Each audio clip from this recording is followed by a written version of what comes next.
Já estamos de volta com o programa Em Pauta para o nosso terceiro e último bloco, conversando hoje sobre a multiplicação dos processos de beatificação e canonização. E aí procurando entender, claro, quais são os caminhos e qual o significado disso tudo, não é verdade? Especialmente porque o Brasil está aí para viver mais um momento, né, extraordinário, que será amanhã, inclusive com transmissão a partir das 15 horas,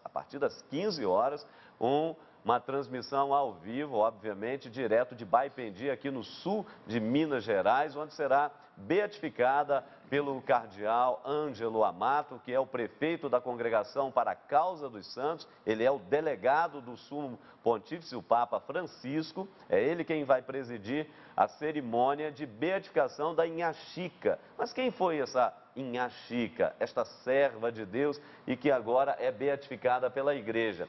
Ela vem das Minas Gerais, obviamente. Ela nasceu num distrito de São João del Rei e logo depois, 1818, se dirigiu justamente para Baipendi, a cidadezinha de Baipendi, que tem nada mais, nada menos que em torno de 20 mil habitantes, e ali ficou, portanto, durante até o fim dos seus dias.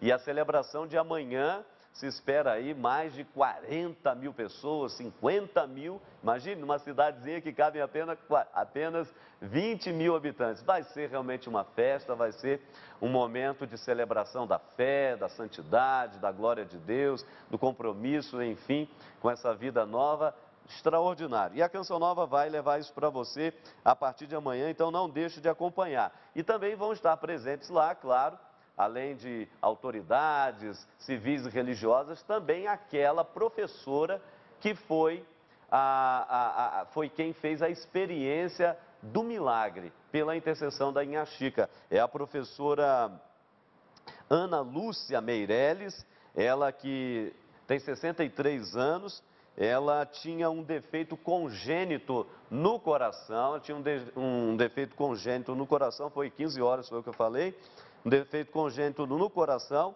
e depois, após os exames e preparação para a operação, ela sempre muito devota da Inha Chica, depois dos exames, preparação para a operação, o médico foi verificar e aquela abertura no coração estava completamente sanada, fechada, não tinha nada. E aí então o processo se deu e ela vai estar lá amanhã. Então Inha Chica realmente aí uma mulher marcada pela fé e pela caridade, cuja intercessão hoje muitas pessoas têm pedido. Então não perca amanhã a partir das 15 horas, com transmissão ao vivo pelo Sistema Canção Nova de Comunicação. Quero dar um alô também para você que no próximo dia 18 de maio, nós vamos ter aqui o Christian Show no Mineirinho, com a presença marcante das bandas Conexa, Anjos de Resgate, Eros Biondini e Missionários Mundo Novo, além do querido Tony Allison. Então, às 19 horas começa esse grande evento de evangelização, também é em sintonia com a Jornada Mundial da Juventude, e os ingressos custam R$10 para você participar e ajudar, claro, nos custos desse evento. Você pode adquiri-lo aqui na Canção Nova Minas, estamos aqui na Avenida Isabel Bueno, número 400, no Jaraguá, ou também na Mãe da Igreja, essa loja de produtos de evangelização, tá certo? Christian Show, dia 18, imperdível, tá ok? Padre Nivaldo, eu coloquei essa questão porque realmente as pessoas perguntam muito aí no dia a dia, nós convivemos sempre essa tensão, cristianismo e também espiritismo. Então se confunde muito, encarnação com reencarnação, não é dom da liberdade com destino e assim por diante. Então muito se pergunta a esse respeito. Afinal das contas, uma criança ou uma pessoa adulta, como a Inha Chica, como outros santos, já nasce predestinada de alguma forma, quer dizer, ela vai ter que ir por aquele caminho, não tem outra opção, é uma questão de destino e acabou, é isso? Bom, acho que a primeira questão é, todos somos predestinados à salvação. Na linguagem de São Paulo. Então a gente começa por aqui porque, de fato, a predestinação não é seletiva, mas ela é universal. Todos somos predestinados à salvação. Agora, a liberdade é determinante, o livre-arbítrio, aí entramos com Santo Agostinho, toda a discussão da liberdade, inclusive de sermos santos. Então, em Chica, tomemos ela como exemplo. Uma mulher descendente de escravos, vivendo no século XIX no Brasil, que ainda só em 1888 que teve a abolição definitiva da escravatura. Perfeito. Todas as condições diria mulher, seja escrava, pobre, sem sentido na vida, sem mãe, sem pai, perdeu o irmão. Esta mulher reagiu de forma digna, age também por um dom do Espírito Santo, tornando-se altamente devota de Nossa Senhora, a chamava de Sinhá, nesse Exato. carinho bonito com Nossa Senhora, e ao mesmo tempo uma mulher de caridade. O santo tem um olhar e o coração em Deus e um olhar e um coração com os irmãos. Então aqui vem a distinção do predestinado. A predestinação é todos a salvação, todos estar com Deus. A liberdade de Inha Chica e de tantos outros, eu quis estar mais próximo de Deus e mais próximo dos meus irmãos. Então veja aqui que a liberdade é determinante, sim, para ser santo e não ser santo, ser medíocre tíbio. Eu concordo. Mas por outro lado, Frei Moisés, ainda o senhor complementa, mas por outro lado, não tem uma certa predileção de Deus aí nesse sentido para alguma pessoa? Vou dar um exemplo mais concreto ainda. Por exemplo, quando nós olhamos para um Mozart, não é? Um Chopin, um Beethoven, mas Mozart, por exemplo, com 7 anos, com 9, já tinha composto algumas sinfonias extraordinárias que perduram, são músicas ad eterno, é uma coisa impressionante. Como não dizer que uma criatura dessa não traz um dom, uma graça, uma predileção especial em relação aos demais? Não sei, é uma questão que se coloca também. Eu aí queria justamente completando, ou indo na mesma linha do Padre Nivaldo, mas dando uma outra chega. Sim. Eu sou a favor de dizer a pessoas que têm uma missão especial. Não é uma missão especial. Por exemplo, Moisés estava predestinado, ele foi preparado, assim com muito carinho, para ser o libertador de Israel, né, em relação à escravidão do Egito. Mesmo os profetas, desde o ventre materno, eu escolhi. Os profetas de modo geral, mas mais especificamente Jeremias. Antes que fosse consagrado no seio de sua mãe, eu já te conhecia, te havia consagrado e faço de ti um profeta para as nações. De alguma forma, sim, em termos de missão. Só que aí é que vem, tem que haver uma corresponsabilidade por parte do que recebeu esse talento. No sentido, por exemplo, aí de Mozart, quase Mozart, né? Mas Mozart. Não, nós todos temos talentos extraordinários. Só que muitas vezes deixamos esses talentos adormecidos. Ou a gente vai descobrir muito tarde. Né? Eu sou um que descobriu tarde, eu não vou dizer qual é o meu talento. Mas, em todo caso, você descobre muito tarde certos talentos.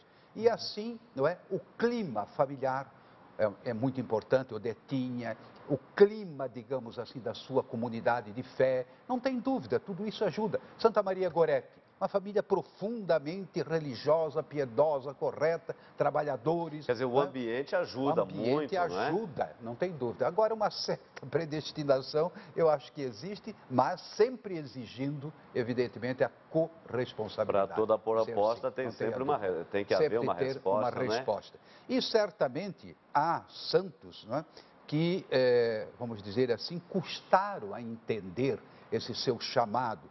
Por exemplo, é o caso do próprio São Paulo, é um perseguidor e que um dia caiu em si, um Santo Agostinho. Exato. Santo Agostinho aprontou o quanto pôde, até 33 anos. Né? Em outras palavras, são muitos mistérios. Na vida de uma pessoa e também na vida de um santo, de uma santa, existem muitos mistérios.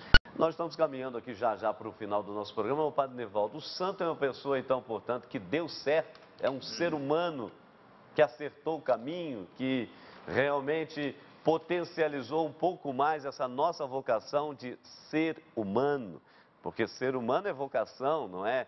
Porque o que estamos vivendo numa sociedade pós-moderna como a nossa é um processo de desumanização, dessacralização e por aí vai. Então, o santo, poderíamos dizer que é um ser humano que deu certo, alguém que de fato buscou dentro de si tudo isso, pôs para fora e chegou lá. A resposta assim colocada poderia cair no propositivo demais, né? Porque, de fato, o que é dar certo? Porque alguns santos nossos tiveram vida, como São Damião de Molokai, termina numa ilha com hanseníase. Então, o que é certo nessa história toda? Então, o que se tem que perceber, acho que aqui retorna aquilo que o Frei Moser faz uma distinção. A predestinação, todos. Agora, a vocação, cada um tem sua específica e Deus o chama para que realize uma missão. Então, que não se confunde, ou eu penso que não deve se confundir com a predestinação ou a destinação ao céu. E a vocação é uma realização da vontade de Deus em minha vida que me santifica e permite que outros se santifiquem por mim. Então, o santo, aqui acho que nós podemos recordar, é alguém que está unido a Deus, percebe o chamado de Deus e coloca-se numa vida de missão servindo os irmãos.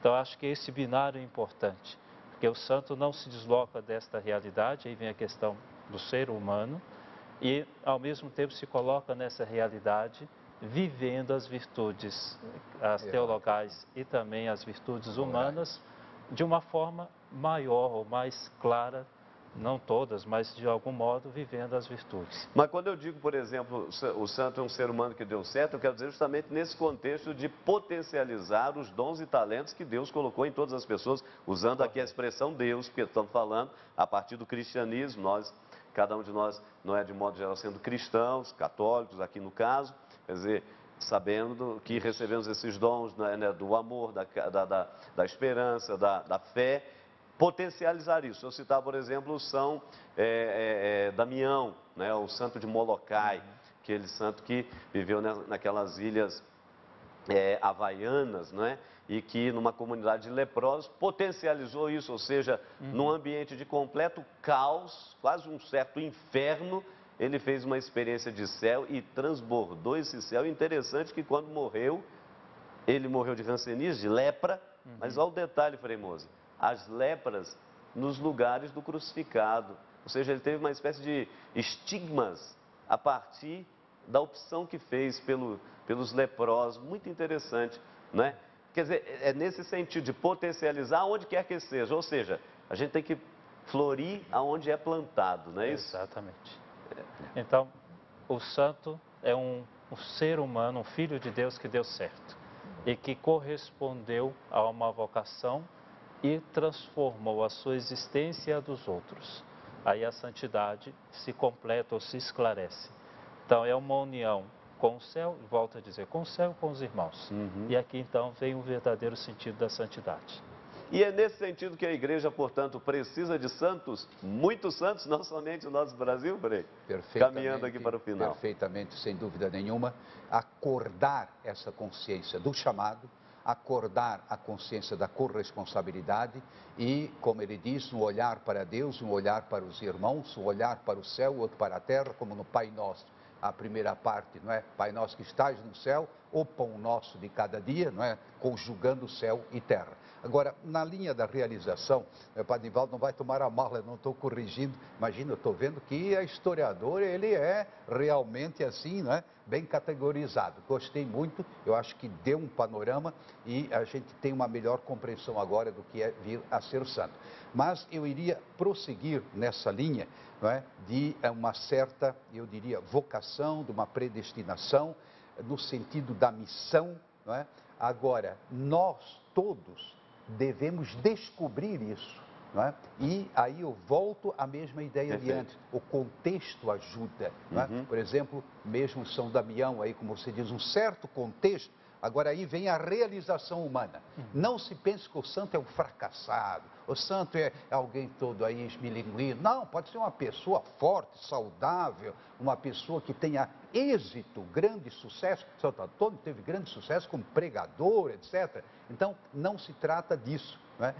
Realizado também faz parte da santidade, desde que se entenda realização, não é? Não só econômica ou política, etc., mas realização humana, uma realização na fé, uma configuração em Deus, não é? É só para não desfazer da Até para não se cair nesse risco de santidade como fuga da realidade, Isso, quer dizer, um frustrado na vida, então vai seguir por esse caminho. Não é nada disso. Vai para o deserto e acabou. Não, não. Tem muitas formas de abraçar essa vocação à santidade.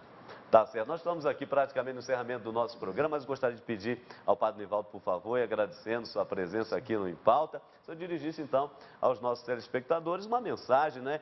Aqui às vésperas da beatificação de mais uma serva de Deus no nosso país, que graças a Deus aí tem despontado e muito na santidade. Por favor, Padre Nivaldo. Tomo as palavras do prefeito da congregação, o Ângelo Amato. O santo é uma página viva do Evangelho, que a gente está aprendendo a ler. Então, quando se abre um processo de beatificação e canonização, nós estamos lendo uma página viva do Evangelho e estamos fazendo uma peregrinação espiritual com aquele nosso irmão. Então, em Axica, o que vamos fazer? Compreender como gostar e amar Maria, cuidar dos irmãos pobres e chegar um dia aos céus. Que bonito, parabéns. Frei Moser, por favor. Depois dessa não há o que acrescentar, não é? Santo é viver, é uma página viva do Evangelho. Eu acho que essa mensagem tem que ficar. Não vou colocar nada mais para que ninguém esqueça dessa mensagem. E se falando de peregrinação, antes de encerrar o nosso programa, quero convidar você, se você ainda não tomou essa decisão, tomá-la agora. Não é? Ligando para a Obra de Maria, no telefone 0 operadora 12 3186 2055 ou acessando o site da Obra de Maria, obrademaria.com.br, tudo junto, obrademaria.com.br, ali você tem ao lado o setor de peregrinações, ali peregrinações Canção Nova, porque vamos no próximo dia 25 em peregrinação aos santuários europeus, visitando inclusive um dos lugares que nós aqui mencionamos, como Lourdes, por exemplo, e além de outros santuários. Tá certo? Então, dia 25 é a nossa saída para os santuários europeus e quem sabe vamos peregrinar juntos fazendo essa experiência viva do Evangelho, conhecendo melhor a vida dos santos e assim, claro, melhorando como pessoas, como ser humano e construindo um mundo novo. Esse é o nosso desejo, não é? Ficamos por aqui. A você um grande abraço, um ótimo final de semana e não deixe de acompanhar amanhã, a partir das 15 horas, essa transmissão pelo Sistema Canção Nova de Comunicação da beatificação da Serva de Deus em Axica, diretamente de Baipendi, no sul de Minas Gerais. Um grande abraço e até o próximo programa, se Deus quiser. Tchau!